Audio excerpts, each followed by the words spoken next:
Subscribe now and turn on the bell so you never miss a story. Let's get started. The air felt different that morning, too still, like something heavy was pressing against the room, but none of us dared to name it. The Christmas tree flickered in the corner, adorned with the same tired ornaments we'd used for years. The fireplace crackled warmly, and the scent of cinnamon rolls drifted in from the kitchen. It was all familiar, all the same. Yet beneath it, there was a chill that had nothing to do with the snow outside. It was the kind of chill that came from knowing, with absolute certainty, that I was about to be reminded of my place in the family hierarchy. Again. Mom stood there in her red velvet robe, grinning like she'd just won the lottery. She had that proud, glowing expression she reserved for only one person in this house. Jenna. She handed her a small box wrapped in gold foil, tied with a delicate satin ribbon. I watched as Jenna peeled back the paper with her perfectly manicured nails, her lips already forming an exaggerated, "Oh my God!" before she had even seen what was inside. She always did that. Played up every reaction like we were in some cheesy Hallmark movie and the cameras were rolling. And then she opened it. Inside was a key. A simple, silver key, nestled in a velvet-lined box. Jenna's eyes widened, her entire face lighting up like she had just been handed the keys to the kingdom. And in a way, she had. Because that key didn't open a jewelry box or a new car sitting in the driveway. It opened the front door to a whole damn house. "We bought her a house," Mom announced, her voice trembling with pride, as if she had just declared Jenna had cured cancer or discovered the secret to eternal youth. My stomach twisted. Dad nodded in solemn agreement, his face set like this was some kind of sacred family rite of passage. Jenna let out a high-pitched squeal, throwing her arms around both of them, her voice a chorus of, "Oh my God! Thank you, thank you, thank you!" like a wind-up toy stuck on repeat. And me? I just sat there. My own gift rested on my lap, an envelope. Thin, unimpressive, barely worth the effort of wrapping. Dad had handed it to me right after Jenna's grand moment, an afterthought. No applause, no excitement. Just a quiet, "Here." I could feel my pulse in my ears as I slid my finger under the seal, pulling out a single sheet of paper. I didn't even look at it right away. I just sat there, staring at the envelope in my hands, already knowing what it meant. Already knowing what it said about me. Because this wasn't just a Christmas morning. It was tradition. A tradition where Jenna got castles, and I got crumbs. A tradition where my place was always in the background. And as I finally unfolded the paper, I felt that old, familiar weight settle onto my chest, the same weight I had carried my entire life. But what they didn't know, what they could never suspect, was that this year would be different. This year, I had a plan. I sat there, staring at the thin, unimpressive slip of paper resting in my lap, my fingers tightening around its edges as the weight of the moment settled onto my chest. Around me, the room was still humming with Jenna's excitement, her voice high-pitched with disbelief, her perfectly manicured fingers clutching the tiny silver key like it was the most precious thing in the world. "Oh my God, you bought me a house?"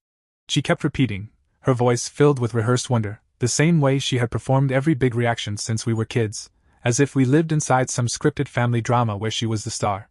My mother dabbed at her eyes, nodding proudly, while my father stood beside her, nodding in solemn agreement, the two of them wrapped in the warm glow of their own generosity. "She deserves it," my mother said, her voice trembling with the weight of self-congratulation, and that was the moment something inside me twisted so sharply it almost made me dizzy. I swallowed hard, fingers sliding under the seal of my envelope as I carefully unfolded the single sheet of paper inside. I knew, even before reading it, that it would be meaningless. A token gesture.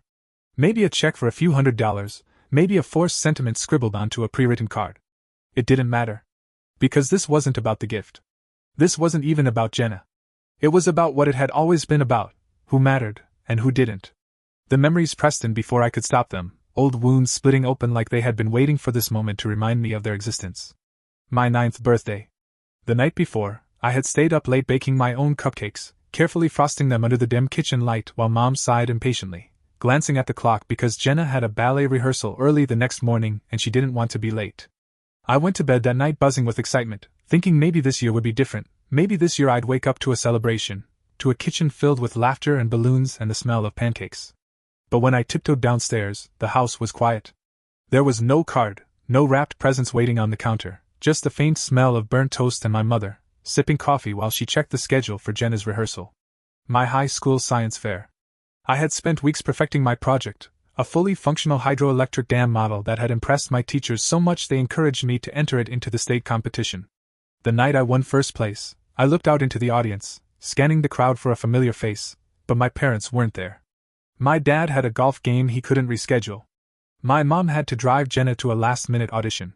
They sent a congratulatory text, one line, no punctuation, no exclamation marks. But when Jenna landed a role in a shampoo commercial a few weeks later, they threw a dinner party in her honor, invited the neighbors, popped champagne, and framed the product shot in the hallway like it was a Pulitzer. The night of the Academic Scholarship Awards.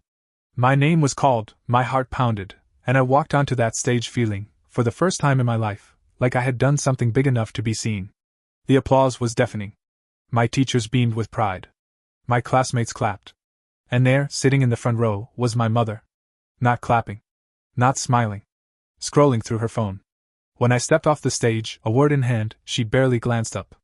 "Well, at least you're good at something," she muttered, loud enough for people around us to hear, her voice slicing through the applause like a blade. I used to think I was being sensitive. That maybe I was overreacting. But moments like this, the silver key in Jenna's hands, the meaningless slip of paper in mine, reminded me that I wasn't crazy. This was real. And it had always been real. 2 weeks later, I found myself driving back to my parents' house, not because I wanted to, but because my mother had called me twice in 1 week, her voice heavy with the kind of guilt she wielded like a weapon. "Your father pulled a muscle mowing the lawn. We need help moving some things. It would be nice if you actually came home once in a while." She didn't ask about my job, my life, my health. She didn't care. The only thing that mattered was that I played my role, the reliable, disposable daughter who showed up when needed and disappeared when she wasn't. The house looked the same. Too perfect, too curated, a museum of a life that had never really included me. The same framed photos of Jenna lined the walls, her achievements frozen in time, her face beaming in every stage picture. Jenna wasn't there, of course. She was busy. The visit was uneventful. I helped my father move some boxes in the garage while he grumbled about how he wasn't as young as he used to be. I sat through dinner while my mother complained about Jenna's boyfriend, her voice laced with frustration as she sighed dramatically. "He's just not ambitious enough." They spent the rest of the meal discussing their latest home renovation plans, particularly the family's beloved lake house, a place they talked about with such reverence you'd think it was some kind of sacred inheritance. They never once asked about me. Never asked about my life. Never even pretended to care. By Saturday night, I was restless. I wandered the halls, the weight of childhood pressing down on me in a way that made it hard to breathe. My old bedroom felt foreign, filled with trophies and books no one had ever acknowledged, a relic of a life I had worked so hard to escape. That's when I saw it. The office door. Slightly ajar. That wasn't unusual. But the wall safe? The one my father had always treated like some sacred, untouchable relic? It was open. I froze. Dad never left that thing open. He checked and rechecked every lock in the house before bed, like a ritual. Something was wrong. I stepped inside the office, the smell of dust and old paper thick in the air. The safe door was just barely open, the handle hanging loose. My heart pounded as I stepped closer. I knew I shouldn't look. I knew I should turn around and pretend I hadn't seen it. But I didn't. My fingers curled around the edge of the safe door, pulling it open a little more. Inside were neatly stacked folders. Tax forms. Property deeds. Bank statements. The usual. And then, beneath a stack of paperwork, I saw it. An envelope. Sealed. Unmarked, except for one thing. A handwritten note in my father's blocky script. To be opened upon death. My hands trembled as I reached for it. My breath caught in my throat. I shouldn't have opened it. But I did. Inside was a copy of a will. Not the one I had seen years ago, the one where my father had made a grand show of fairness, splitting everything evenly. No. This was different. My name was listed first. Not Jenna's. And not just as an equal beneficiary. Attached to my name was a property. A house. One I had never heard of before. A house bought years ago, under my name. And I had never been told. I flipped through the documents, my hands shaking, scanning the details, looking for some kind of explanation, but the further I read, the worse it got. There were bank transactions tied to my name, transactions I had never authorized. And then I found it. A forged signature. Mine. Someone had been using my name. Moving money. Hiding assets. And based on the paperwork, this wasn't the first time. My stomach twisted as realization set in. This wasn't just favoritism. This was something else entirely. And for the first time in my life, I had power. I didn't sleep that night. I sat in the dim glow of my childhood bedroom, the papers spread out in front of me, the weight of the discovery pressing down on my chest like a lead blanket. My mind raced, flipping through memories, scanning every interaction, every conversation, every offhand comment my parents had ever made about finances. How long had this been happening? Why had they done it? And more importantly, why had they hidden it from me? I flipped back to the deed, running my fingers over my own name printed clearly on the document. The house existed.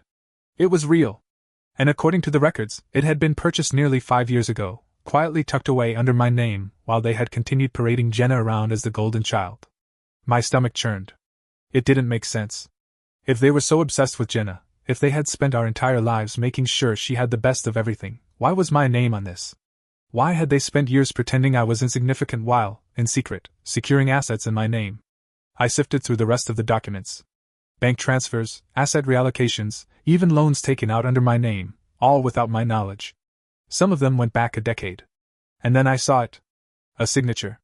My name, scribbled at the bottom of an authorization form. Except it wasn't mine. The realization sent a sharp, electric shock through my spine. Someone had forged my signature. Someone had been moving money in my name. And based on the details, it wasn't just a one-time thing, it had been happening for years.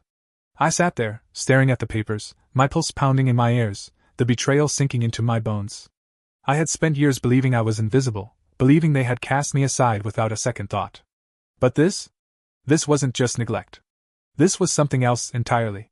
And suddenly, I understood. Jenna was their star. Their carefully curated masterpiece. The daughter they had molded, polished, and presented to the world. But I was something else. I wasn't invisible. I was useful. I had always been the responsible one, the one who never got into trouble, the one who never asked for much. I was the safe bet, the insurance policy, the name they could use when they needed a safety net.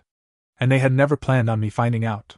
I pressed my fingers against my temples, forcing myself to breathe. The realization settled into my skin, cold and unshakable. For years I had played the part. The quiet one. The easy one. The daughter who never made waves, never asked for more, never demanded to be seen. But that was over. Because for the first time in my life, I had power.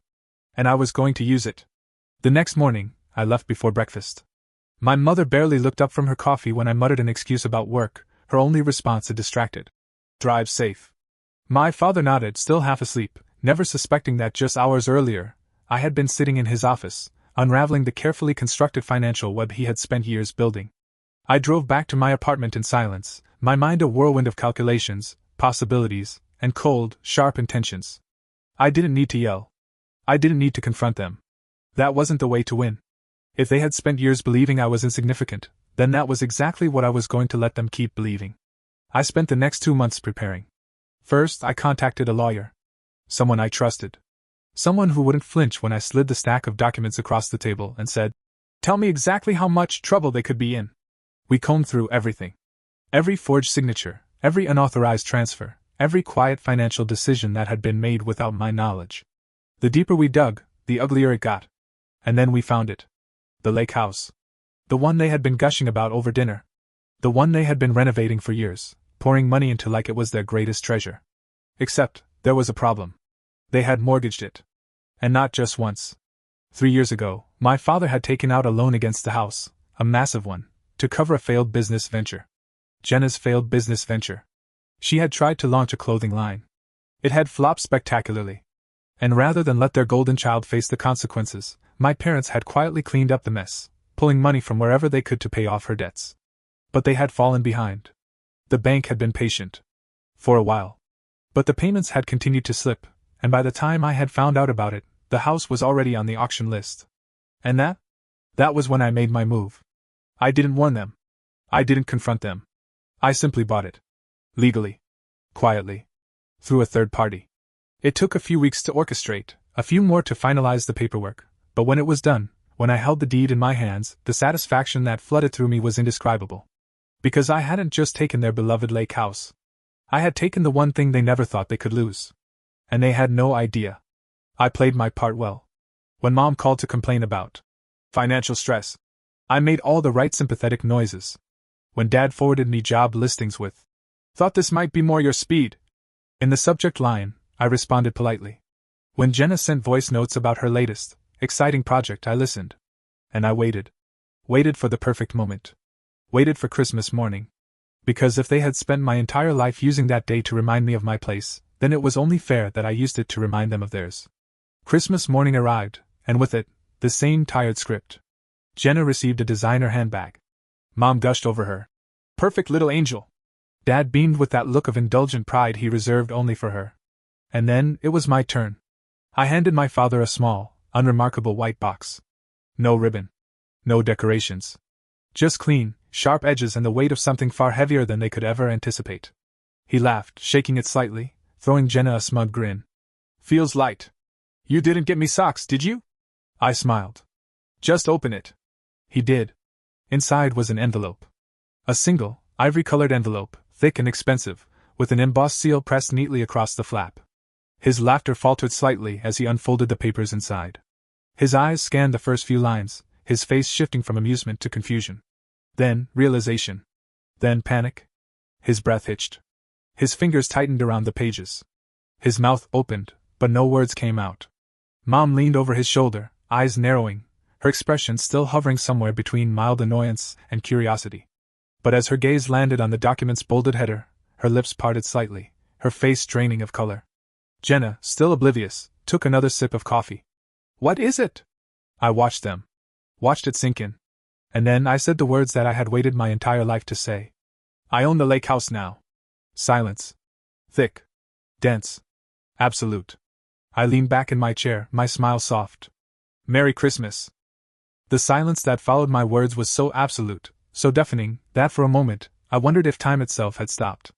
My father sat frozen, gripping the papers so tightly his knuckles had gone white. My mother, still leaning over his shoulder, was rapidly scanning the document as if, by reading it fast enough, she could somehow rewrite what was in front of her.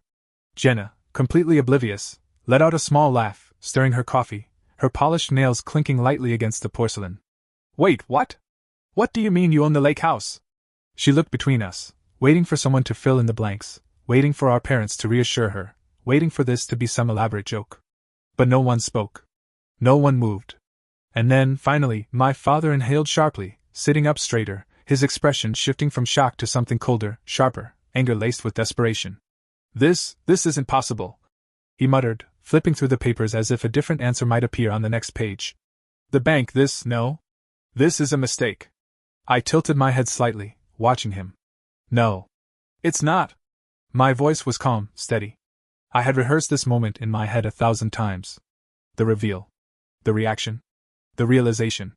And now, seeing it unfold exactly as I had imagined, there was something almost surreal about it. My mother let out a small, sharp breath. You bought it? She whispered, her voice barely audible. I nodded. Through a third party. Months ago. Legally. My father shook his head rapidly. No. We just needed more time. I let out a small, humorless laugh. More time? The bank didn't think so. Jenna frowned, still trying to catch up. But I thought the renovations were almost done. You said we'd have it ready by summer.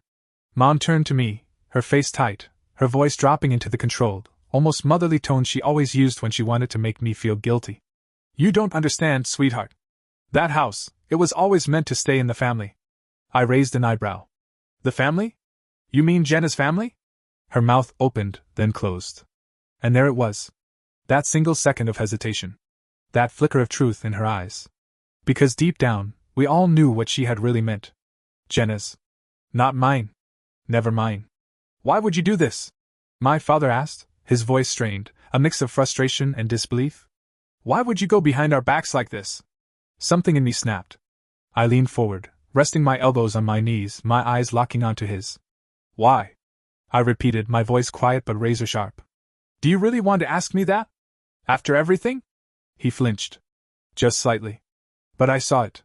I inhaled deeply, my fingers digging into my palms beneath the table. You spent years making me feel like I was nothing. Like I was just some background character in my own damn life. Every time Jenna won, you celebrated. Every time I won, you barely noticed. And I took it. I swallowed it down and convinced myself it didn't matter. I leaned back, my voice colder now. But it did matter. And you knew it. And still, you never stopped. Jenna blinked rapidly, shaking her head. This isn't fair. That house was. I cut her off before she could finish. That house was never yours. Not legally. And now? It's definitely not yours. She made a strangled noise in the back of her throat, turning to our parents, waiting for them to fix it. Mom, Dad, you can do something, right? But they were silent. And I saw it in their eyes then, the same realization I had come to months ago. They had lost. Not just the house. Everything. The fallout happened in slow motion. Dad's first instinct was denial. He spent the next 20 minutes flipping through the paperwork, rereading the same sentences over and over, his hands shaking as if he could undo what was already set in stone. Then came anger. He slammed the papers onto the table, his voice rising. Do you have any idea what you've done? Do you have any idea what that house meant to this family? This family? I echoed, my tone cutting. You mean the family that used my name to take out loans without my permission? The family that forged my signature on financial documents? That family? Mom flinched. Jenna paled. And then, finally, acceptance. The moment Dad realized that this wasn't something he could talk his way out of, that no matter how much he pleaded, how much he rationalized, how much he tried to guilt me, the house was gone. And I was the one who owned it. The conversation turned desperate. We can fix this, Mom said, reaching for my hand, her voice gentle now, coaxing, like I was a child she could still manipulate. We can figure something out. Maybe a trade. I pulled my hand away before she could touch me. No. She blinked. No? I shook my head slowly, my voice unwavering. You don't get to negotiate with me. Not anymore. Jenna scoffed. Jesus, you're being dramatic. It's just a house. I turned to her, and for the first time in my life, I saw her for exactly what she was. Not a golden child. Not some larger-than-life figure I had spent years resenting. Just small. A girl who had spent her entire life expecting the world to bend for her. A girl who, for the first time, had been told no. I let out a slow breath, standing up. Enjoy the rest of your Christmas. Mom stepped forward quickly. Wait. I picked up my coat. Dad clenched his jaw, his expression hard. You walk out that door, you're not welcome here anymore. I smiled. I was never welcome here to begin with. And with that I turned and walked out, stepping into the crisp winter air, the cold biting against my skin as I pulled the door shut behind me. I didn't look back. I didn't need to. Because for the first time in my life, I wasn't walking away from something. I was walking toward it. That night, I sat in the lake house, curled up in an armchair by the window, a glass of wine in my hand as I watched the snow fall over the frozen water. The house was silent. Peaceful. Mine. I exhaled slowly, letting the tension drain from my body, feeling something I had never felt before, not happiness, not triumph, but something quieter. Peace. I wasn't interested in closure. I wasn't interested in revenge. I had simply taken back what had always been stolen from me. And for the first time in my life, I was finally free. The lake house was quiet.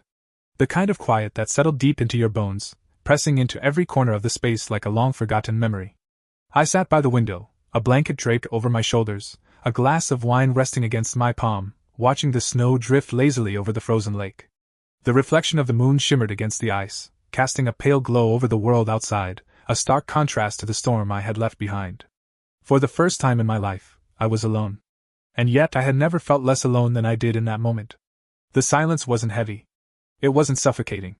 It didn't carry the weight of expectations or the sting of neglect. It was just peaceful.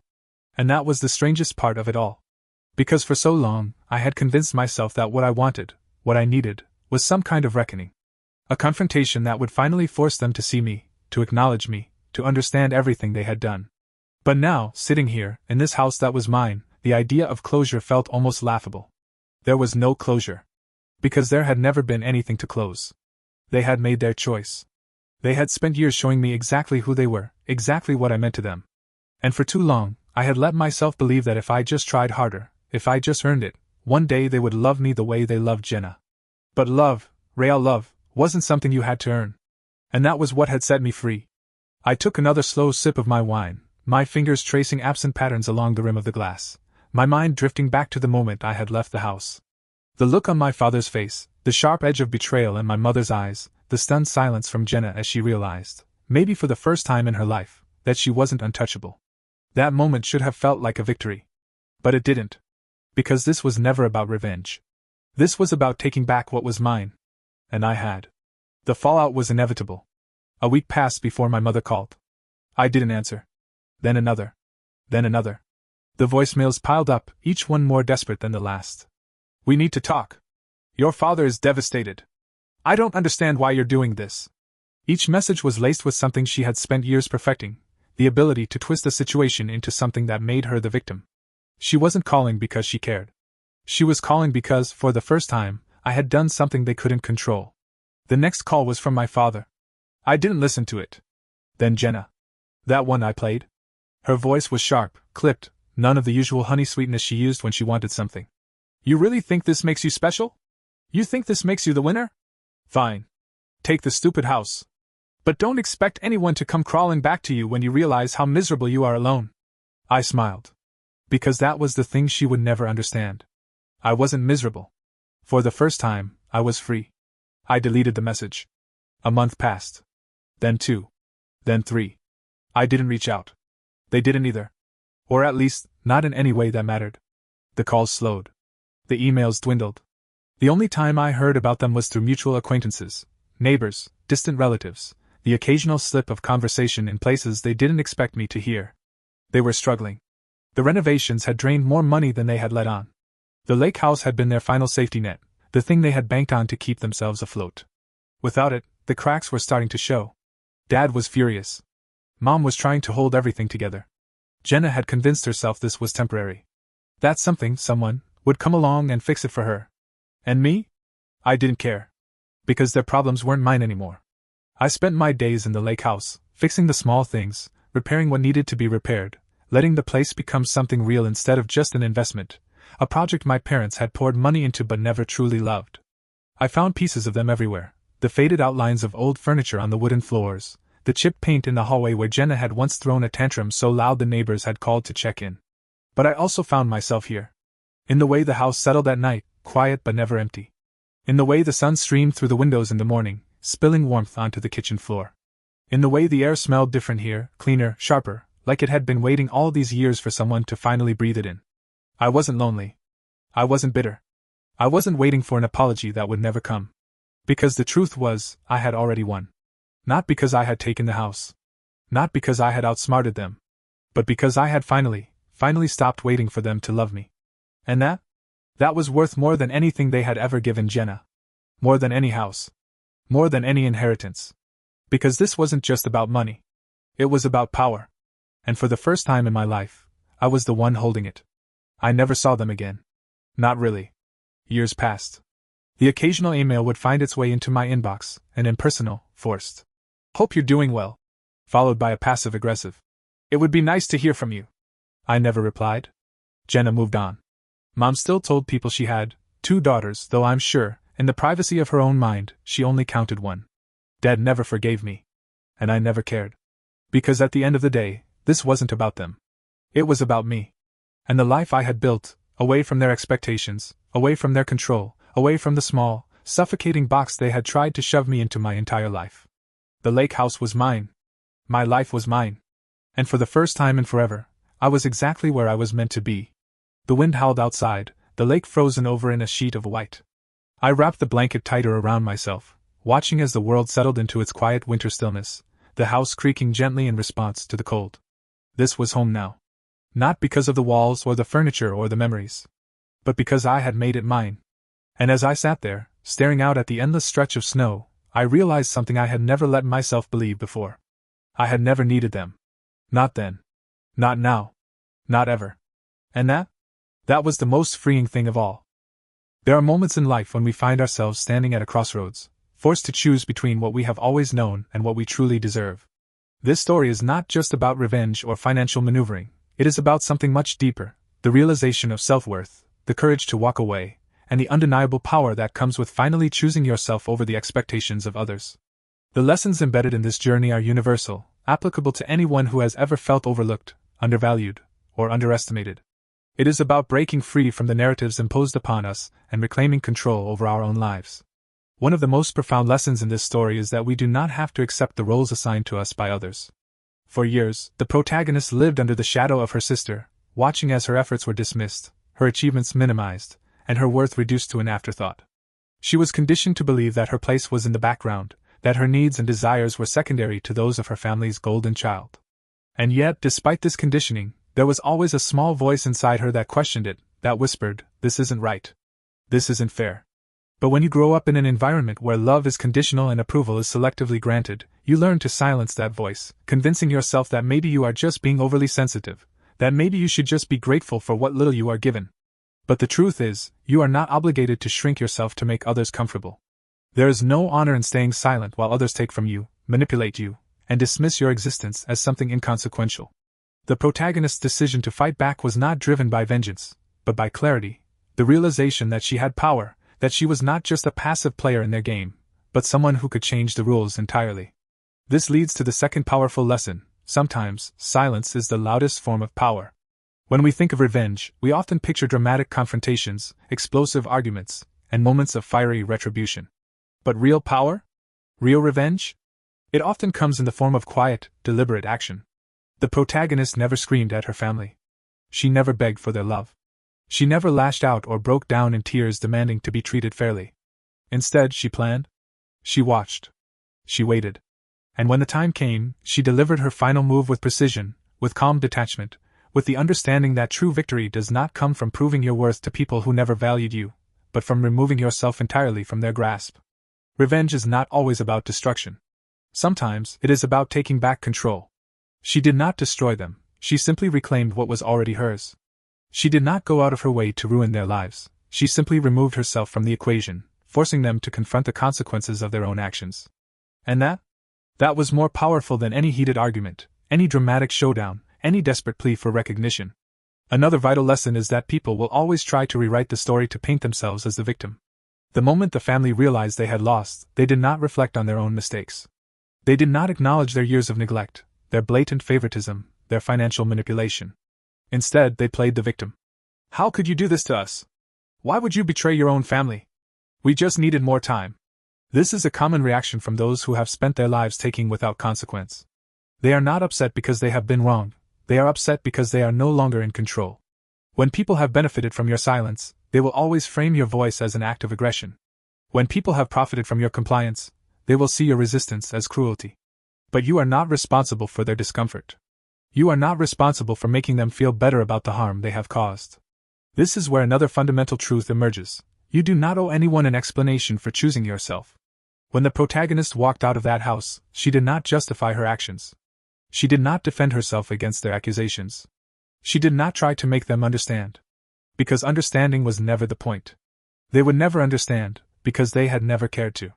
The moment you stop seeking validation from people who have built their entire lives around dismissing you, you win. Not because they finally see your worth, but because you finally see it for yourself. Letting go is often framed as weakness. Society teaches us that family is everything, that blood is thicker than water, that we must endure, forgive, and tolerate no matter how deeply we are hurt. But what happens when family is the source of your pain? What happens when the people who are supposed to love you unconditionally are the ones who make you feel the most unworthy? The answer is simple. You walk away. And not just physically. You walk away emotionally, mentally, spiritually. You stop waiting for them to change. You stop waiting for the apology that will never come. You stop replaying old conversations in your head, trying to figure out what you could have done differently. You stop hoping for a different version of them to show up at your door. Because at the end of the day, your life is not a courtroom, and you do not need to build a case to justify your freedom. Some people will never admit their mistakes. Some people will never give you closure. And that's okay. Closure is not something that is given to you by others. It is something you give to yourself when you finally decide that their absence hurts less than their presence.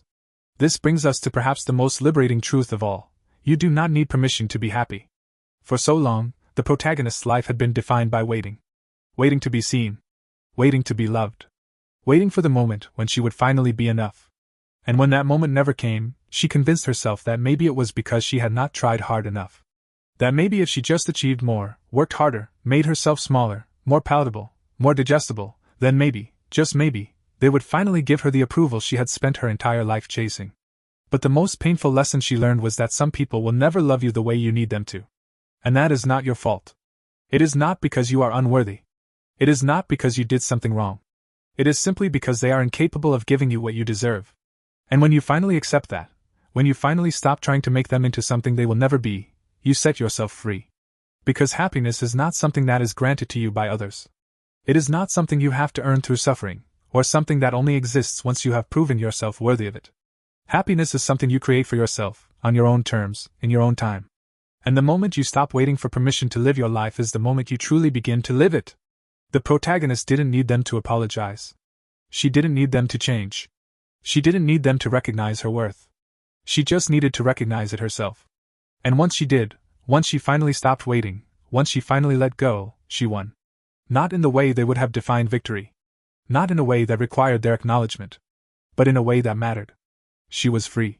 And that was worth more than anything they could have ever given her. Subscribe now and turn on the bell so you never miss a story. Let's get started.